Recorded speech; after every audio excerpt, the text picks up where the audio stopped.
קהילת גן רווה. אנחנו בימים מורכבים ועצובים. הלב של כולנו עם החיילים והחיילות, דואגים לחטופים והחטופות. בוכים עם משפחות החללים. כאימא לשני חיילים, אני חווה את המציאות הכל כך ישראלית הזאת, שמטלטלת אותנו בין חירום לשגרה, ומאלצת אותנו להמשיך קדימה למרות הכל. כך עשו הסבים והסבתות שלנו, וכך נעשה גם אנחנו. אירועי 7 באוקטובר הוכיחו שאנו זקוקים למנהיגות אחרת, מקצועית, מאחדת וקהילתית. וכן, גם ליותר נשים סביב שולחן מקבלי ההחלטות.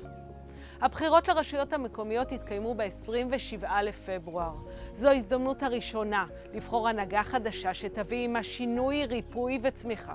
למנהיגות שיודעת לתת פתרון גם לגן ללא מיגון. לפעילות הפוגה לילדים, לקשישה שמתקשה לשמוע את האזעקה, או לבעל עסק שנקלע למצוקה. אז אל תחכו ליום שאחרי, כי הוא כבר הגיע. אני מתחייבת כראשת המועצה לעמוד תמיד לרשות התושבות והתושבים שלנו, בעשייה משמעותית ובתרומה לקהילה, בשלום ובמלחמה. כי גן רווה זה הבית שלנו.